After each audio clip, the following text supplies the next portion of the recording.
So how do you work out? I'm assuming a little bit like me, I lay the foundation or looking to lay the foundations for bowling at a young age, and then looking to layer skills, knowledge, nous, teamship, leadership on top of the basic foundations for bowling. What does that look like for S&C? So you're working in a school, different age groups and things. How do you work out what to work on at a particular time from an S&C perspective? Yeah, 100%. Oh, with the school stuff, like my stuff in the gym is limited. Mainly, but with my own business, I work with like heaps of juniors, and especially in the off season is a lot for juniors. So right now I've got loads of case studies. So it's quite prevalent right now. And typically, like when a kid comes in, they're typically always weak.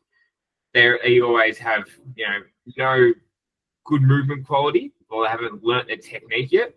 They're probably not as powerful as what they want to be.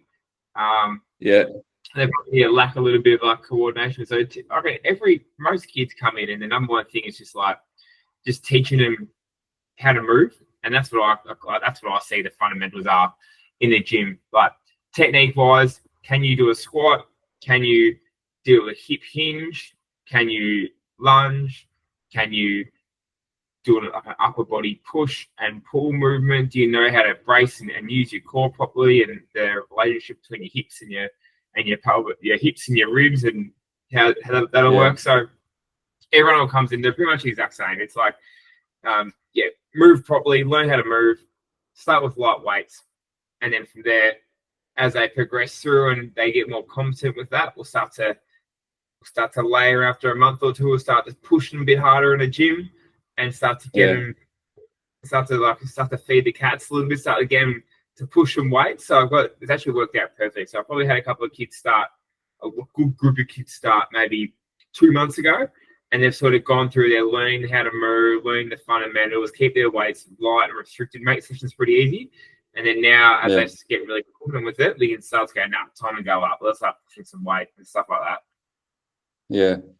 So one of my I put together an 8-year bowling program, which is really high level stuff. It's not the detail, and it started. I think it's 9 or 10 years old, where you don't actually know who's going to punch through, who's going to be really good. It actually doesn't really matter. I mean, having fun, you're kind of on the lookout for something a bit different that somebody shows you at that sort of age. But the year one of this program was all about teaching, coaching this group of cricketers how to move and how to run. So you've mentioned a couple of things there. At that age, younger, what sort of process would you go through to kind of assess where they are, and also how to teach them how to run and move? I know we've touched on this before, but I think it's really important that coaches are able to lean into somebody who's got that expertise. How would you? I know it's probably younger than you're used to working with, but for coaches that are working with that sort of age group, what would you recommend running and moving as part of the cricket program? 100%. So, like, to be fair, I actually had a 9-year-old kid come in on Monday night. So, like, how I sort of do it, I just went through and just regressed those fundamental movements and did like a one-on-one session with him, and just been like, all right, let's see what a squat looks like for you. And let's see what a hinge looks like. And essentially just go through all those movements that I talked about from a gym base, just have a look and see how they move. And then from there, just meet them where they're at. And typically, like for most kids at the start, when they've never been experienced something before, it's just going to be at the lowest, most basic, simplest regression. And then from there, we just start to get more coordinated, just building them back up. Same for running in that. It's like just have a look, see what they move. And then it's probably then don't want to overload kids with information. It's more when I'm coaching, it's probably trying to use more like constraints or drills or put them in an environment where it forces them to get into the right positions without them thinking about it, because they probably don't have the ability to think, all right, knee up and coordinate that. But if I tell them to go run over some hurdles, they'll just run over the hurdles, and then they'll just put them in there without even thinking. So that's probably a better way. That's probably a better way to coach and learn anyway across all age groups, but that's even more when younger. So that's kind of the main thing there. But it's also important with kids, especially as they go through growth spurts as well, is like to not expect perfect movement as well, because as they grow and things like that, it's going to change. It's going to change how they move, and they'll go through phases where they look clunky, and especially when they're going to like peak height velocity and stuff like that, it's going to look uncoordinated, and they'll get coordination and they'll lose it. And so I think it's important just to understand what sort of technical model you want someone to move towards, but then not expect perfection, and not allow the kids to embrace making mistakes and feeling a little bit weird and awkward, especially when they go through that phase. Yeah. I always think a really, really good way to make an impact on every session is by having 5 or 10 minutes. So players arrive and you've already got the kit out. There's some hurdles, there's some poles, there's something to jump over, to lunge over, or something like that. So they're for 5 or 10 minutes at the start of each session. You're selling it as a bit of a warm-up, but actually what you're actually doing is little and often they're going through a little bit of a process of learning how to move. And the growth spurt thing is really interesting, isn't it? Because I've seen bowlers that normally run really well, and then I see something like they're a bit lower, not much of a knee lift, the slight change of direction, they're just a little bit wobbly out of nowhere. And all of a sudden you kind of think, well, what's causing that? Because they normally have everyone's got a technical best, right? Whether their technical best is not very good or it's really good, everyone's got their own technical best at that particular moment. And then all of a sudden you'll come across something that's different. What's he doing that for? And it looks a little bit like Bambi. So growth spurts. How do you measure when somebody's going through a growth spurt, or what their peak height velocity is? Yeah, so it's actually really, I sort of got exposed to this when I was younger, and what they would do at Crew Victoria for the younger pathways is that they would measure like your height. They would take height and weight, but then they'll take your sitting height as well, and essentially is to see your rate of growth, and then compare your rate of growth between like your upper and lower body, your torso and your legs as well. And then there's some sort of formula that you put into a calculator to calculate your peak height velocity through that. So yeah, and I think every kid loves measuring their height, especially when they're growing as well. So they're pretty keen to come in and tell you when they're growing. So those are some things just to be aware of too. And and I reckon it's still important to still keep on bowling and still keep on learning and through those periods, because it's another problem to solve, isn't it, for the players? It's not only to hide players from these hard moments when they do feel a little bit coordinated. It's almost like embracing the challenge of it. No, I agree. The way that I've used that in the past, I work with our kind of upper end academy lads, and on the bowlers that are on kind of EPP, and so I'm aware of their age. I'm aware that actually there's a really good chance they're going to be growing now, but I don't know to what extent. But my knowledge tells me that if somebody is going through a growth spurt, I want to know whether it's their lower body or torso. If it's their lower body that's growing, then they can keep bowling at high intensity. But if it's their upper body, their torso that is growing, their spine, then actually they can still keep growing. Still keep bowling. And it's important they do so, because if they're not bowling, they're not improving. But if their spine is growing, you might just have little elements of their bowling program where they are drilling as opposed to that high intensity. But bone likes stress, doesn't it? I mean, there's nothing there's not many things that are more stressful for bones than bowling fast. But if you overdo it, the bone is moving, it's growing, so it's becoming a little bit softer, more fragile. It still wants stress, but it's getting that balance right. It's very difficult to get it right, to get it in that sweet spot all the time. But I really think that if coaches they have that awareness of the considerations, he is growing right. Is it legs or is it torso? If it's torso, right, today you're just going to do 20 minutes of low intensity drilling. You're going to be working on seam positions.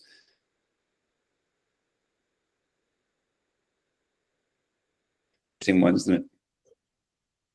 100%. I think you're so spot on there, and it's like when they are growing, like the muscles and that will like be getting bigger, and so they're producing more force. So there's more stress into the body, and then the bones play catch up. They like develop at a slower rate. So it's really important. Yeah. Like I personally think that a young, keen, dedicated cricketer, the chances are they're probably over bowling anyway, based on the kids that I work with. So there should be like if you're not in like an elite pathway, the education around junior bowling workload is quite limited, I feel like. And it's something that I've been sort of shocked by moving into this space the last few years. So I've sort of grown up understanding workloads and importance, and sort of like living to the workloads almost like to a T, like through my juniors, and then coming into working privately and understand that the education around workloads isn't there, and kids are bowling 6 days a week and 4 days in a row, and all those things. It's just like a recipe for injuries. And also as well, when you are always bowling back to back days, the drop off of intensity is there. And I'm a firm believer, like training with intent and energy and intensity is better than training volume. So it's like you'd rather have one really, really gun high intense session than three poor sessions, both from a physical point of view and probably a skill development. I'm not sure. What are your thoughts on that? Well, I think a bowling session isn't necessarily bowling a ball. We'll have a lot of club coaches, club players watch this back a bit later on.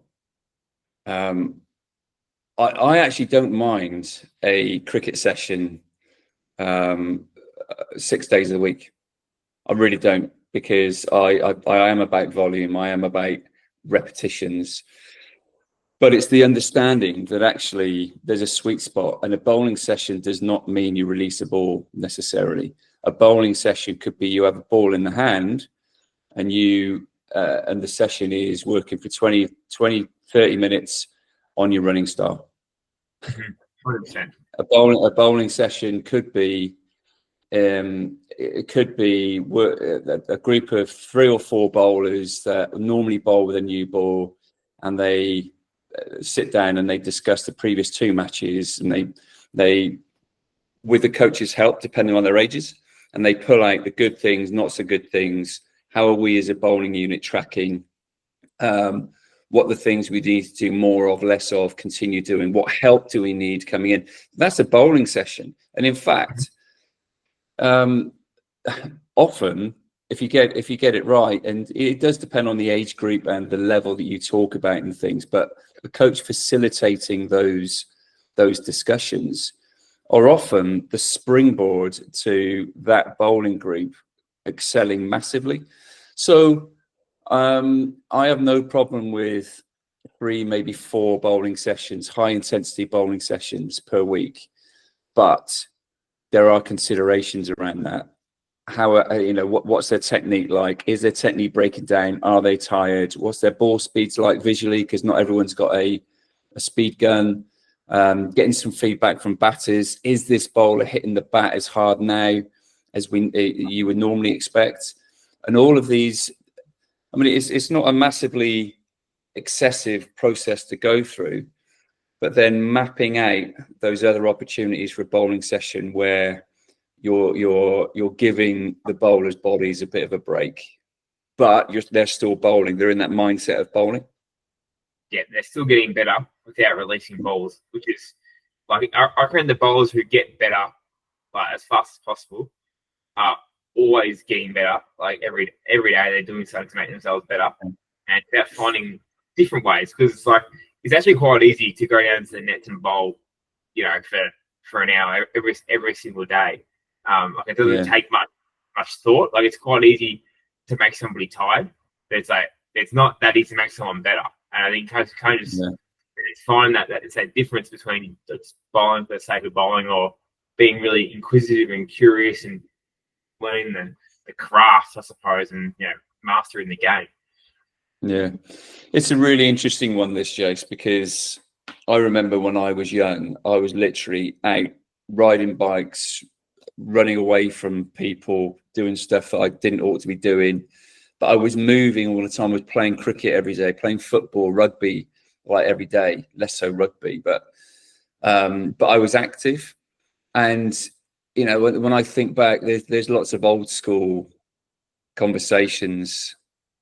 Well, I used to bowl every day. Why are all these workload restrictions in place and all this kind of stuff? And I was fortunate myself in that my action was always safe. I didn't have any back problems. I had a few lower body problems as I was growing older, but I was fortunate in that I got into good, healthy positions.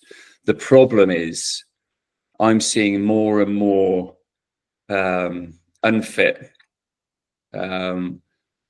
weak moving bowlers that get into really unhealthy positions. And that is part of the reason why bowlers just can't bowl as much as they used to, because they haven't learned. I mean, I'm generalizing here. There are some people out there that are very good movers. I mean, this is why I'm envious of you living in Australia, that outdoor life, because there are many more people there that have that fortunate opportunity to be sports people from a young age, learning how to move and run. But when I think back to some conversations I've taken, things are different now, and so workloads are a consideration. I think it is negligent for coaches to just expect bowlers to bowl every single session for an hour and a half, almost like bowling machines. I do think there's a better way of doing it. But it's a really interesting one. Young bodies being conditioned to bowl 20, 30 years ago compared with now. What's your take on that from a S&C perspective? Oh, 100%. I couldn't like my childhood very similar. Like our childhood was literally for about 5 years. We'd get home from school, we'd get down bike, we'd go to Bossy's house, we'd have 20, 30 kids there. We'd play cricket until dark, or we'd play backyard footy or backyard rugby, or in an Australian Open, we'd go play tennis. Or at night we'd go around knocking houses, or egging houses and have to run away and stuff like that. So like the movement variability in that is crazy, and that's what it is. It's exposing the body to movement variability, and the different movements is the most important thing for developing a robust body. So that's why we talk about things like playing other sports and things like that. It's like building up these different movement strategies so you're not just overloading the same thing. That's why I reckon that cricketers who just play cricket very, very rarely are the ones who end up being the best players and going around, because it's they only have that one repetitive, or batting or bowling, those two repetitive movement strategies that's being overloaded, rather than having they can pull parts of their AFL, they can pull parts of their basketball, they can pull parts of their rugby into playing into cricket, and that just gives them more variety in their movement. And then kids as well from a young age. So like if you're exposing your body to all those different things at a young age, then you can have stronger bones, stronger tendons, stronger muscles. You're going to be fitter. You're going to have better coordination. You're going to have better understanding for your body. So you're going to pick up things a lot quicker, and you're just going to when it is time for those elite emerging teams, or you're in, you're 15, 16, whatever it is, and things get a little bit more serious, you've got that background of just high activity, movement variability. Whereas like it's when you get to those kids now who haven't had that background of that, and then they've done like little, and then they get to 16 and it's a big spike in workload and intensity. But if it's been high the whole time, because it's not the workload that's high is a problem. It's the fact that it's a spike to that. Yeah. But being consistent the whole time, and the body's really smart. It just adapts to what it's being exposed to. Yeah. I'm in the middle of tracking. We're in year 3 now, I think. I think it's 3, maybe 4. Tracking a young county age group, or 2 of them actually, bowlers from 13 years of age, tracking them from a distance, how many overs they are bowling in a year. And that's school, club, county, how many their overs they're bowling. And nudging them up. It's interesting from a distance. I'm receiving this information. This is all because we don't know really, or haven't known, how many overs young bowlers are bowling. And there's a bit of honesty involved, because this number includes when they're going down to the down to the cricket ground with their mates, just messing around. But we're now putting a number attached to that, because I'm really interested in knowing what their volume is. All right, not judging. It's too high or too low. It doesn't matter. Tracking it, and this is all stemmed from talented bowlers being selected for men's teams. This is at every level, club level, whatever. And also you change that to talented bowlers becoming a rookie professional. And all of a sudden they go from being at college, being at university, and training a lot. And now they're a pro. They're going on pre-season trips. There's more training. There's more practices, there's more matches and stuff like this. And it's a massive jump, and you're trying to avoid that spike. So this is where tracking these young bowlers, seeing where they're at. I'm making these numbers up now because I've not got the information in front of me. Let's say they're bowling 300 competitive overs across a season.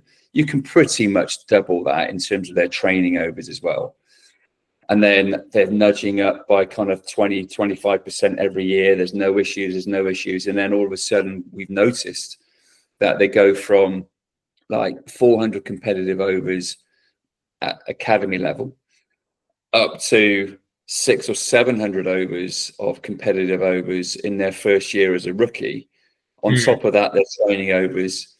On top of that, the higher intensity of physical training and stuff as well. There are so many bowlers that are breaking down at rookie professional level, but you could very easily kind of work out what that looks like at club level, school level, county age group level.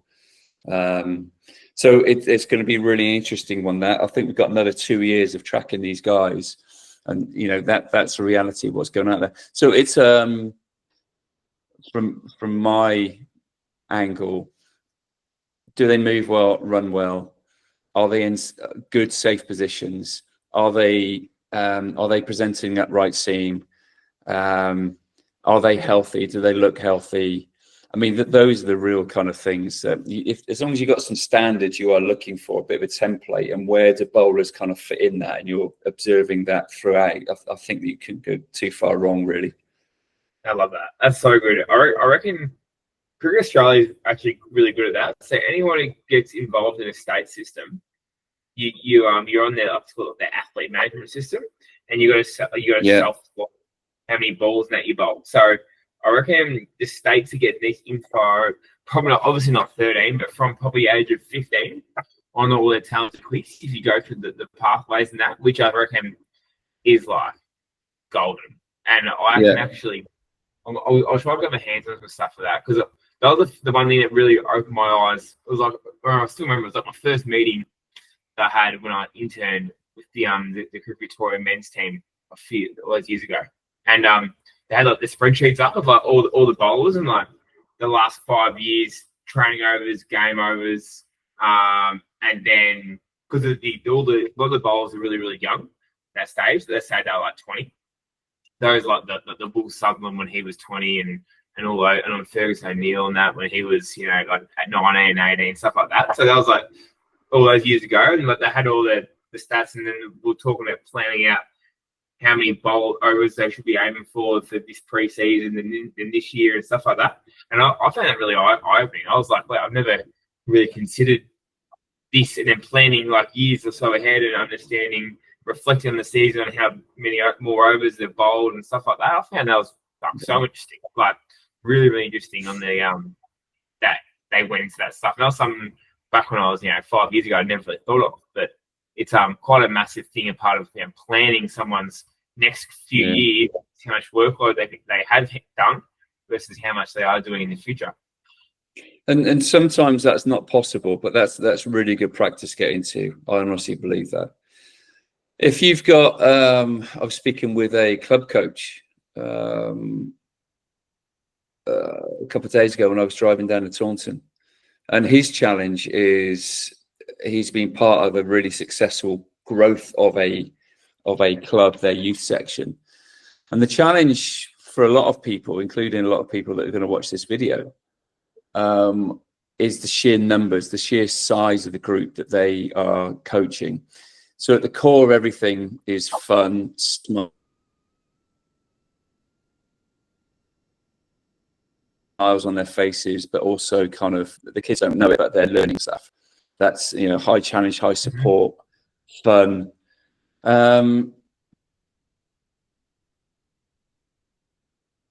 Stuff in a club session where they've got, say, 400 kids, I don't think there's a right or wrong answer other than coaches just being aware and setting up practices in such a way that they are mindful that kids just cannot come in and bowl for an hour and a half. There's got to be an element of a lower intensity, knowledge, sharing of information. But when you're out there on the coalface, me and you were talking about stuff that actually it's easier to control, manage. On the coalface, it's far from easy. So I've really enjoyed kind of being quite creative and pulling out pocket. It all comes down to how many coaches do you have, how many resources do you have to pull little pockets or little smaller groups of kids out. You can still play games because they all want to play games, but actually, what can you do within that game to make sure they don't bowl for 90 minutes? But every single ball matters, and set up little competitions and things. It's a really interesting, and it's reality because there's so many of these sessions that are taking place out there. And it's all about getting more coaches involved or parents. They don't have to be qualified, but they can feed into the qualified coaches that kind of running the session.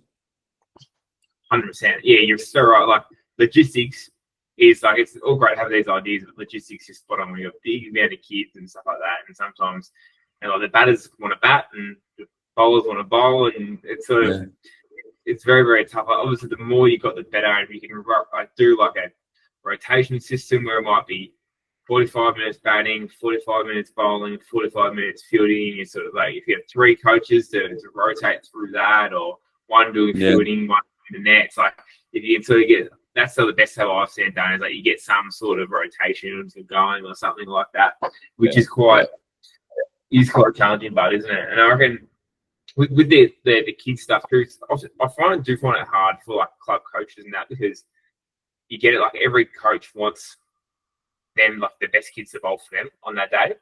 I'll do the same. And I reckon it's almost on the athlete themselves to be educated in this space and then communicate with coaches, like go to the coaches and say, hey, I've bowled 2 days in a row at school already, so I can't, we can't bowl today, and have those conversations and come to, because the coach has, the team in mind, whereas like, I reckon it comes down to people and kids and parents being the CEOs of their own careers and taking a little bit of ownership and their body. I think that's where the key at at the individual level, that's where the biggest impact can be had. Like, and clubs and that can be the educators of that, but Yeah. it's also like you got to sort of take control of it as an individual yourself. I feel like too.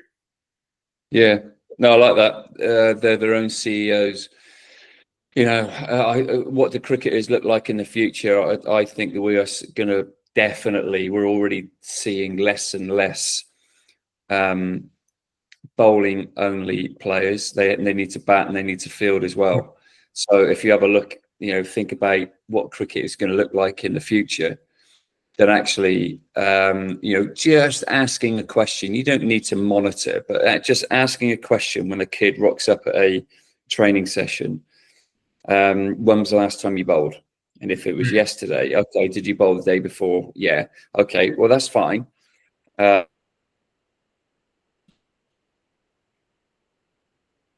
And you're ticking the box of creating time for them to improve their batting and their fielding because they've already bowled. It doesn't actually matter to a certain degree what they necessarily got from that bowling session, although it's of interest. But actually, tonight's a batting and a fielding session. And it is quite a simple kind of, it's just one question, you kind of immediately form a plan. And it doesn't really matter how many players you've got in the group for that particular night, but it's the right option for them if they've already bowled 2 days in a row. I've got one more thing just to cover off on this. Going back to, we used to bowl every day in my day. I remember having cricket boots that were bloody good. They offered stability. We always tied our shoelaces. It felt like that you had a real solid kind of piece of footwear on your feet when you are bowling.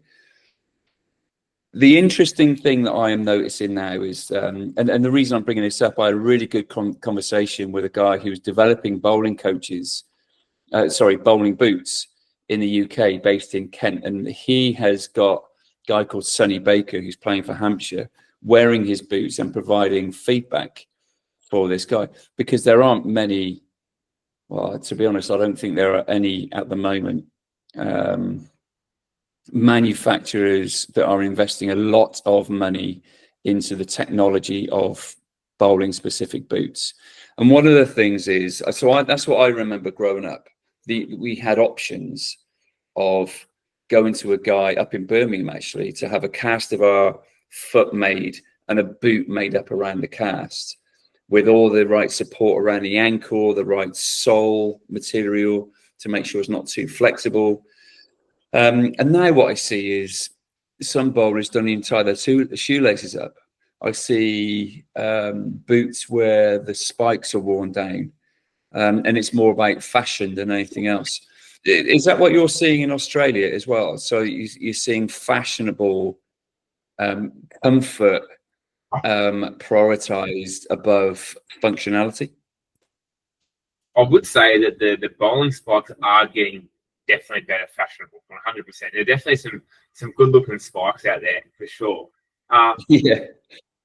And probably, and you know what? To be fair, people probably are picking the ones that look the best over the ones that probably feel the best or are the best for their feet. And I think having a good understanding of what sort of even runners or what sort of bowling group is best for you is so important. Like, because as you know, it all starts from the ground up, and a healthy foot and a good functioning foot is so important for distributing that load the best way throughout your whole body. And I think that the foot is not trained nearly enough, and that like there's a lot of getting your foot moving well and stuff like that. It's probably a really it's so boring to train, so I understand it, but there's a bit of untapped potential there with the foot and ankle on that. But you're so right about the shoes. Like, quality footwear is the most important thing, and the best shoe for somebody else, might not be the best shoe for you as well. So it's about finding that. And there's a couple of guys in Melbourne who they do mainly for runners. They do like a running analysis for you, and then based on the running analysis, they then pick the best shoe for you to do as well, which is really quite a cool thing. I haven't done it yet, but I probably will do it soon. it's just a nice way to get good peace of mind on what type of shoe is best for you and how that suits. It can only make a big difference. Like otherwise, if you just go and picking the flashiest, nice looking ones, then doesn't it might not mean the right things for your performance and for your injuries and stuff like that. Yeah. There are two things that I would absolutely insist on if I was coaching at whatever level. One is you ain't bowling until you tie your shoelaces tight. And there's even like an understanding of where it needs to be tight. It doesn't need to be tight all the way up the shoe, but it does need to be firm. But then it needs to be tight at the top where you tie your shoelaces. So tie your shoelaces and make sure you got newish spikes on because if you're not stopping and you're sliding, you're not pulling over a solid base, and so it's going to affect your performance and your health because you're constantly kind of working with a slide as opposed to a solid base, and so that affects mechanics, health of the action, all sorts of stuff. But those are the two things: tie your laces, make sure you got your spikes on. But right, mate, I've got to shoot. We've got activity in this house. We've got another decent day ahead of us. We've got our last training session this morning before we start our last 4-day game in this block before the T20 crazy season starts. But yeah, what about you? What have you got on for the rest of the day?